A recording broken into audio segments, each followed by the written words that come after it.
Welcome to Leadership Spotlight, a podcast that shines the spotlight on L&D and HR leaders from leading businesses around the world.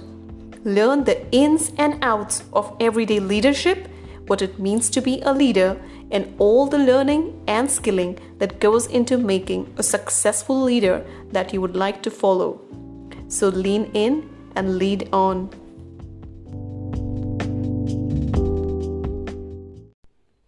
Her illustrious career of over 18 years across diverse global corporate companies in 10 countries bestows her with multiple titles: Head Learning and Development Strategic Accounts at Infosys, Researcher, Executive Coach, Award-winning Facilitator, Author, Keynote and TEDx Speaker, amongst others. But one that stands out is her passion for coaching women in all spheres of life on self-talk, goal setting, and execution.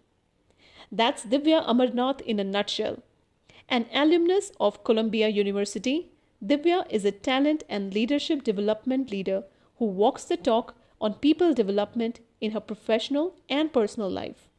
Her understanding of human psychology and neuroscience makes her the perfect culture coach, a design thinking practitioner, a learning professional with hands-on L&D skills. Join us as we understand the role of mentoring, self-talk, and goal setting in actualization and successful achievement of your purpose. Hi Divya, welcome to the podcast.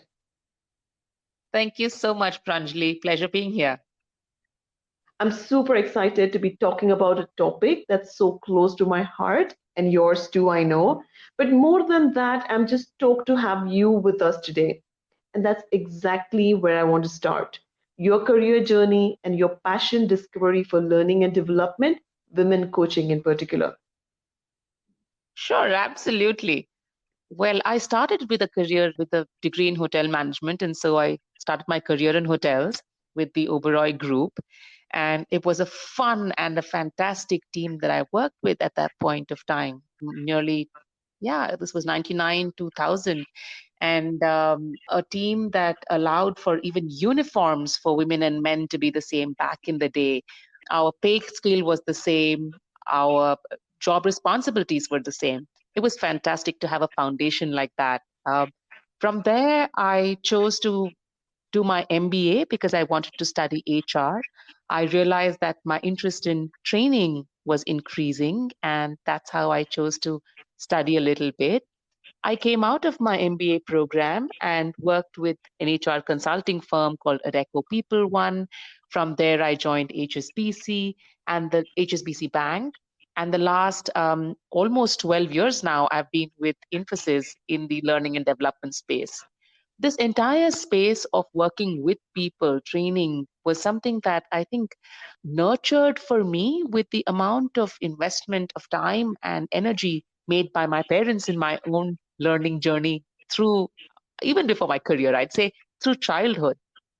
And that, I'd say, kind of nudged me on towards being able to train and work with people in different careers and different industries, really. If I go back to the piece around coaching, it stems from work that a few years ago my father, husband, and I did in the space of relationship management, where we wrote and published a book called Unraveled Relationship Algorithms.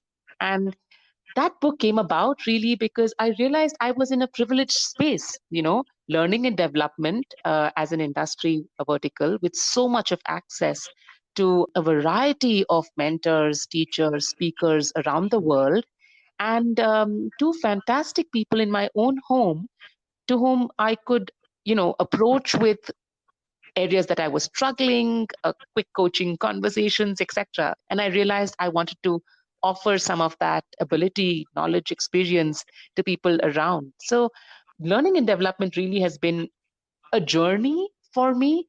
And the space around coaching emerged, actually, let me say, formally emerged last year when I decided that I must get certified. But ever since my career started off with the managerial level, I realized it became an expectation to coach people in the team. And I was quite a natural at it. I mean, I noticed that the tougher work situations were being offered to me. Colleagues that we needed additional support with were ones that my manager suggested I work with. And I realized that it was how do I say it, a natural talent. And the outcome of seeing people completely transform in their mindsets and in their, I think, drive to achieve really motivated me.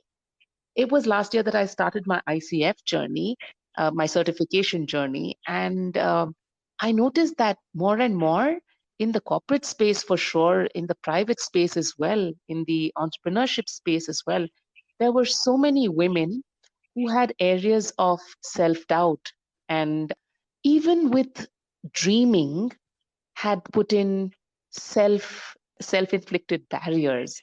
So it's just you discover these things as you're speaking and you're coaching people. And I realized that perhaps was my nudge to shift my energies and my focus more towards offering coaching to women while I continue to coach colleagues in my organization, male, women, men, women, anybody who approaches me.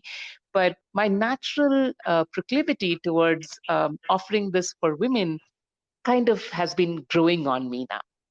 That's such a wonderful story, Divya. There are so many things that you spoke about in that conversation. Some for me that stand out is the very foundation you had. You said you had a beautiful foundation growing up, but even to solidify it further by the industry you started in hospitality, having the parity in pay, all of these add to what you are today. That's just one part of it. But what is profound to me is that with all the opportunities you got, you decided to pay it forward. Yes, you decided to formalize it through a certification program, but the very thought of paying back and giving women that, because women understand women the best, I think we have a typical set of obstacles, obligations, and aspirations. And again, this is not to say that men and women are very different, but some reservations, perhaps, you call them self inflicted to a larger degree, they lie solely for women. So I find it absolutely profound that you chose to do that. And I'm going to tie this back to the coaching piece. When we are in an age of knowledge economy itself, where information is a commodity, it is accessible to all, why is the need for women coaching and mentoring women more critical than ever, you think? Especially because information is a commodity, right? It's possible that you would get offered coaching advice on WhatsApp. I mean, Mm. that's how commoditized information is becoming. And so, given this, I think we all seek a conversation with somebody who has been there and understands our individual context, right? Is Mhm. willing to listen to our individual context and, I don't know, pay attention to patterns that are emerging in our conversations and then point them out and then guide us. And I, especially because of that piece that you mentioned of information becoming a commodity and hence becoming accessible to everybody, it is even more critical now that we reach out to the right people when we seek coaching. We could be pointed in any direction, and choosing to do this with somebody who can help you identify your own North Star and then help watch patterns for, I don't know, the self talk and areas like that, and then help you dream big and focus on what you can do to actionize these dreams is becoming super, super critical. I agree. I think it's all about personalization because what you get, as you mentioned on WhatsApp, or as simple as a Google search, will just throw so many search results, and it's like finding a needle in a haystack. You'll be lost for the right answer that matters to you the most in the context that you wanted. So well said. Needle in a haystack, yeah. So, Divya, do you think there are any qualities a mentor should have so that the mentee benefits the most from it? Qualities. I think one of the first pieces for me is experience from not the perspective of number of years in a job line or in a career, but really experience of tough situations that have helped the individual self-reflect and work either on themselves, by themselves, or with a coach. But opportunity to have worked on ourselves, I think, is a huge one that helps develop empathy. And so, when I'm saying experience, I'm saying experience of tough situations where you've worked on yourself, experience of a mindset that is not effective, that needs work, and then a person having worked on themselves. So that journey, or that, I'm going to use the word experience for want of another, but that Mhm. journey, if the mentor or coach has gone through themselves, it just changes perspective for them to be offering their services to another. It makes a big difference. So I'd say that. And apart from that, the other simple ones of just being able to listen. And another one that I find useful is that if the coach themselves have practiced some of these aspects of being able to execute against goals, achieve, these aspects of dreaming big and achieving those dreams, if the individual has done some of these things themselves, is when they're able to coach another from the sheer trials and errors of their own journey. And I'm saying this very respectfully, saying, when a coach has to coach an entrepreneur, for example, it isn't necessary that they've gone through an entrepreneurship journey themselves, but it is very, very essential, I believe, to have gone through that journey of having invested in a completely new goal area, identified the audiences, worked towards it, gone through the struggles of not achieving what you intended for in the initial times. That entire journey, if they've gone through, I think it just makes for qualities of a very effective coach, because the ability to coach another comes from having worked some of these areas themselves. I I agree think 100%. sometimes, yeah, I was just going to say that I think sometimes these aspects of certification and learning the conceptual frameworks are interesting because they offer frameworks, but there is nothing really to beat some of those basics of having tried these, mindset change, working on self before trying to help another. Absolutely. I think the breadth and the depth of experience, because it also implies failure. And you touched upon failure because we are going to struggle if it's something we're doing for the first time, no matter how much we're certified, is that the real application of knowledge will have, and again, we'll have to just find our way back to where we started from. So I like the idea of having experience as one of your key parameters for even mentoring. But again, it calls for so much of self reflection, awareness of where you have been so that you can take the mentee to where they want to be.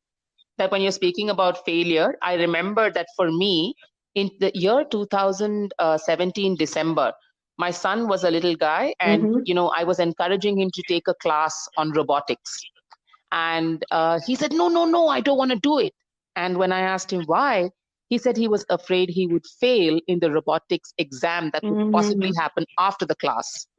And that for me Wow. was just, I mean, it was crazy because at that point of time, we in our organization were teaching employees around design thinking, helping around this Mm-hmm. entire aspect of the failure mindset and overcoming it, right?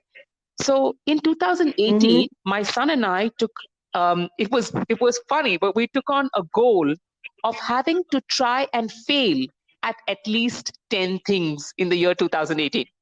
It was just, it was a That's awesome. random fun thing. And it ended up allowing both of us to try many new things. My son tried his hand at karate. I tried, and the whole book publishing got a completely new energy that year, thanks to this aspect of saying, let's try and fail at this one. I think it is a great idea to just have fear show up in those forms and shapes and kick the beep out of it, quite honestly, because it just releases the stigma attached to failure so much. And we need to reframe how we even consider or even define failure to start off with. Very well said. True. Yeah, and that's what we try to do, just reframe it to say, let's try and fail, you know, and Mhm. it just changed everything. Correct. And Divya, you also touched upon another important point when we were speaking about coaching itself, and that's self-talk. And in your TED talk, where you speak eloquently on ensuring that the real you is accepted, how you can be an influence, how you can shine your own light instead of conforming to the societal slash parental slash peer expectations and fitting into a box. How do you think mindset and self talk really play into coaching effectiveness? I think, the reason why I brought it up is because I think it's foundational. I'll give you an example. I'll respond to this one with an example. A few days ago, a colleague that I was coaching brought up an extremely competent, her extreme competence in the area. She was working with an enabler function and was dealing with a client who was 3 or 4 levels senior to her by designation. However, from the point of view of her Mm-hmm. competence, it was a niche area. So we started speaking about how she'd like to present to this client and why it's important for her from a career standpoint, etc. And suddenly, in the middle of the conversation, she says, "But he interrupts a lot." And I heard her Mm. and I said, "Okay, and so?" And she said, "And so, he's so disrespectful. He's not even listening to what I'm saying. He doesn't care for what I'm saying. He doesn't, respect our department and the work that we offer." And I realized that there was so much of self talk going on there. So I paused Mm. her and I asked her to reflect on whether she had seen extroverted colleagues or friends chatting with each other. And when she's was taken out of that context of her own client, she noticed that yes, there are friends who kind of finish each other's sentences. They interrupt and it's fun and they finish each other's sentences, and it didn't seem like disrespect at all. It was then that I asked her to go back to her client conversation and check if he just had a different type of preference for communication than her own preference. And that diversity, if she saw it as just diversity and a different way of communicating, it could change her language that she's giving herself in terms of self talk. She would respect herself and her competence a lot more. And you will not believe, Pranjali, that changed the conversation for her completely, because it no longer, I think, seemed to her like he was against her, and because she allowed the interruption, she was any less capable. But instead, this became about, yes, let him finish his sentence, and then I will, pause, reflect, and share back what's relevant to the conversation. This little example, Pranjali, for me, I think it brings to surface why self-talk is so very important and impacts our lives in so many ways. The TED talk, like you mentioned, that I gave was about this aspect of paying attention to the language we're using for ourselves. When we talk about ourselves, pay attention to that language, because really the whole of our bodies is listening to what we're saying. When we say, "Oh, I'm I'm such a dimwit," or "Oh, I just cannot speak fluently," or "and so I'm not good enough," right? When I'm saying things like that, every part of my system is listening to me. My body shrinks when I'm listening to myself say something like that or even think something like that. And that's the reason why we need to pause and ask ourselves, what's the language we're using? In fact, this is something that, even amongst colleagues that we're working with, we say, "Hey, pause. What are you saying to yourself?" And it just changes everything. So, coming back to the context of coaching, I think this aspect of self talk is not one that just affects coaching, it affects every walk of life. And coaching, even more so, if a coach is able to pay attention to the self talk that the coachee is using and picks up the pattern, offers, a kind mirror to the coachee, it can make a big difference to their own mindsets. I love the example. I think it's just befitting to what we are discussing so much. And my understanding of self-talk, because it's such an internal, unique, personal, private space dialogue that each one of us has, it's the monkey mind, the chatter that we don't even pay attention to unless and until, as you said, we ask them to pause, hold up a mirror, accountability mirror perhaps, and just ask them to kindly look into it, have a glimpse of what's going on, and again, reframe the situation. I like the very idea of doing that, because oftentimes we play small, we play low because we are already thinking about what my mind is going to think of me or is already thinking of me based on my previous experiences, based on my belief system, based on my values, perhaps. Yes, absolutely. Based on, and that's the point, right? That it is early experiences that could have led to that belief system, personal experiences, or Mm-hmm. even experiences of others. And yeah, work that I've done on myself helped me realize that sometimes they even come from the subconscious. We're not even aware where these messages of self-talk come from. So yeah, focusing on them and rewriting that script makes a big difference. Well said, rewriting the script, because finally, at the end of the day, whatever we are telling ourselves is a story. And we can choose to change the ending, the beginning, and the middle of the story at any point in time. Absolutely. I'm a huge student, if I may say, ardent student of transaction analysis, thanks to a mentor coach that I've worked with over the many years. And yeah, that's the foundational principle. Agreed. So, Divya, we have laid the foundation for coaching for women. We have also covered the elements of positive, empowering self talk to really boost it. So, all that remains to be done is connecting the dots between this to execution so that we truly can become the highest and the best expression of ourselves. So, the question that begs attention for me is, what is the catalyst for self actualizing the acquired know how? Thank you, Pranjali. And so this is one area that I'm extremely passionate about.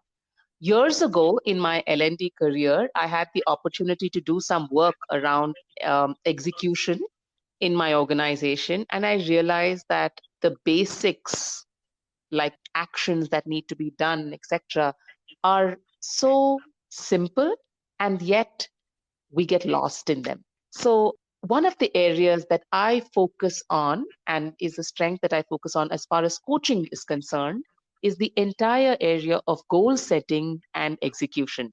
For me, that is big. So the work, if you when you asked what is the catalyst, for me, starts with goal setting.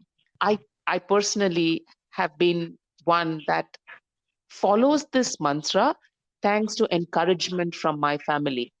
It's the always dream big, and dream big for yourself, of who you want to be and what you want to do. And it's both of these areas, both the be and the do. And I feel that even, for example, when I was speaking with homemaker early this year, that I was coaching, and I asked for her what goal setting would look like, she said an area of goal setting that really mattered, I mean, an area of her life that really mattered for her was her being able to stay patient in conversations with her just turned teenager son. And for somebody else, that may seem so, I don't know, trivial, perhaps. And yet again, we were able to identify what the end outcome she saw for herself was, what goals she wanted to set for herself with relation to just being patient with her child. Another example for me is, again, another homemaker today. She was a working professional in a corporate environment. She has 4 sons and a parent that stays with them along with her husband. And so it's a large family that's living together in an apartment setup here in Bangalore. And you can just imagine what it's like for this lady that is the anchor of the family, trying to get everything done for herself, etc. And for her, goal setting was about being a more fit person, just being fitter. And it I could see the pain as she reflected on this area and identified this area as the single most significant aspect of her life that could change everything around her. if she felt better about herself mentally and physically, she felt like she could take care of everything else. And that was the area she focused on. That was the area that she chose as her goal of being fit. And you will not believe, during the lockdown, this particular lady lives in my apartment. During the lockdown, I happened to bump into her when the lockdown lifted, and she was already transforming just by the looks of her. She was walking briskly. She, I don't know, shrunk a few sizes. But the best aspect that I noticed was the big smile. And so this catalyst of goal setting early on in the coaching conversation can be about working on entrepreneurship goals, like the number of clients I want to reach out to, or something very personal. It can be about a person in the corporate environment wanting to figure out how they'd increase visibility for themselves in the corporate setting through goals that are meaningful for the organization, or something as simple as parenting and being a better parent. All of these are coaching areas. And I find that identifying the single goal that can make a difference and to the way they see themselves at the end of that coaching period is a huge catalyst. After that, it's the entire process of execution that kicks in. And I work with the teams to identify lead and lag measures, accountability practices for themselves, which are public and private. And that's what usually helps in the execution mode. Sometimes, when people are saying, I want to be more visible in terms of a goal, it helps for a coach to help them narrow it down. And I remember one with a colleague that I worked with, working in a corporate setting, where he said visibility was important for him. The way that we converted it to a goal was that he would publish a thought leadership paper that was relevant to his line of work, but was in the forefront of what was available in the industry. And so with all this criteria clear, within about a 6-month time frame, despite the normal, the whirlwind that happens around life itself and corporate environments itself, because of this clear goal that he had in mind, we trudged on over 6 months. And at the end of the 6 months, he had a paper that was published, that was co-created with his client and put up on his organization's website.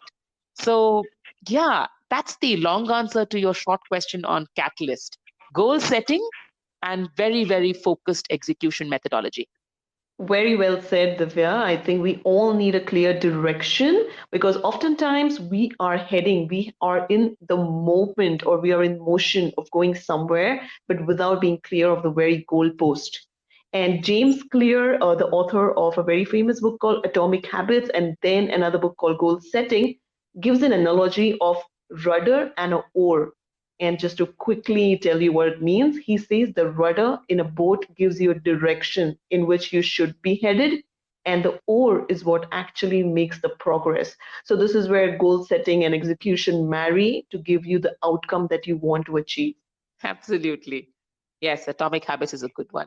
So what kind of goals are we aiming for? So on the spectrum of SMART goals to the largest end, in my opinion, which is BHAG, BHAG, the hairy ones, is there a sweet spot we have to set ourselves for, or it's very personalized and something that, as you said, relates to me as an individual or in the bigger picture of the organization? So what are we aiming for?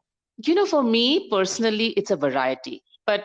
And when I say that, from being a speaker to being an author, these are areas that are the kind of goals that I set. Some of them were really, like you said, BHAG goals, big, audacious goals. And some of them were really smaller ones, like I wish to start learning to play the guitar. I wish to go back on stage and dance. These are, so it's a whole variety. But I'll tell you how I work with my clients on the coaching journey.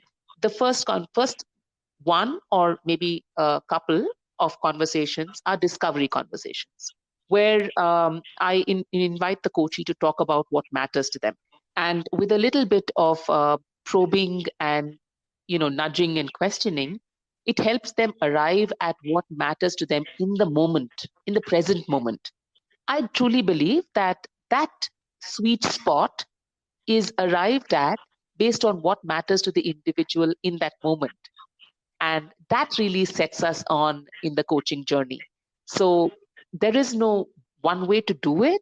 I find that it varies for different people. But then again, I do have clients that are similar to me in the sense of wanting to do or focus on many areas and keep multiple focus areas at the same time. So one, for example, is a client that I'm working with currently who has a focus area around being able to get his finance in order, being able to make sure that he works with his team more effectively, being able to grow himself in his career in a certain direction. So he had all of these three areas. And I realized that for some of these, it's better he takes help from a subject matter expert. So for the finance goal, for example, after the initial conversation, I realized that it was best to connect him with a financial planner in my network. And so that worked. And so the answer to your question is, it really is a sweet spot that the coach helps the client discover. Agreed. And I like that we can have goal setting and execution, not just in our professional lives, but personal too. And whether it is being a good parent or whether it is being fit so that I can serve my family better, or whether it is being a good professional and have thought leadership on my resume, I think it's so personal and something that all of us drive, are self driven to achieve. So, with that, Divya, we are down to our last question. But before I let you go, I would love to know your leadership mantra that's been guiding you steadfastly in your career and outside work too. Sure. So for me, my parents always encouraged me to believe as a child in little assignments that we did that I was a leader. And they helped me see the leadership abilities that I possessed. And I think each of us possesses different types of these abilities, right? But this encouragement from my parents helped me see myself as a leader, even as a little child. And so today, if I may say a mantra that really differentiates leadership is in believing that leadership is a privilege and not a right. And a leader must really earn those stripes in the arena of action. So be the action, be the change, like Gandhiji said. For me, it is really the fact that you earn your stripes of leadership as a privilege that comes from having done the action yourself. It's a mantra I live by, and it's helped me in good stead so far. Thank you so much for sharing so much in a short time. It's been an amazing masterclass for all of us on coaching, self talk, goal setting, and execution. Thank you, Divya. Thank you, Pranjali. Pleasure speaking with you.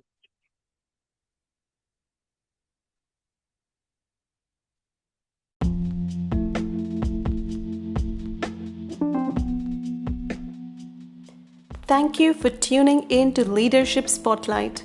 To learn how you can go from learning to leading, visit www.plathoralearning.com.